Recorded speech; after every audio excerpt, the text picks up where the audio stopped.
Welcome to our very first GSA Friday vlog with questions of the week. We thought we'd kick off this series, if you want to call it that, with telemarketing is dead. I have written blogs on this subject before, and a lot of people will say, well, telemarketing is dead, it doesn't work, and so on and so forth. I'm not saying it always does work, by the way, but I thought I'd do a short video on the subject just to outline some of the benefits and some of the negatives. I mean, the first thing I would say is that lead generation is a proactive activity, and if you take lead generation as a whole, telemarketing is probably the most proactive.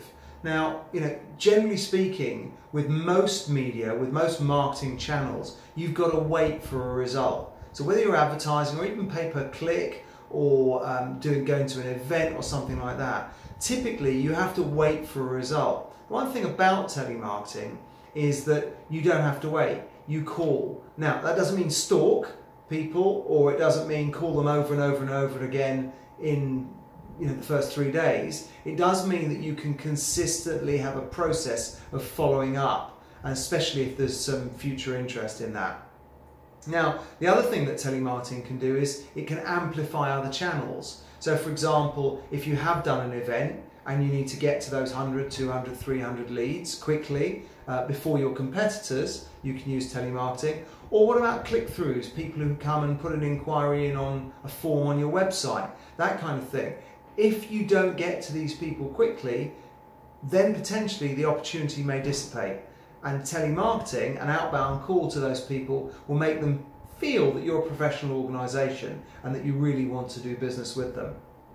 But other people will say to me, does anyone actually ever buy from a telemarketing call? Well, it depends what you mean. I mean, there's telesales, which is where you're trying to sell over the phone, and telemarketing, which means you're trying to drive sales leads, inquiries, set up maybe field salespeople appointments, and so on and so forth. The reality is, you might not buy from a telemarketing call, but other people do, and dare I say it, it is a bit of a numbers game. But what marketing isn't? How many ads do you need to put out, and how many responses do you need to get from whatever marketing you're doing to achieve your conversions? Telemarketing is no different, and people do buy, or at least commit things through telemarketing.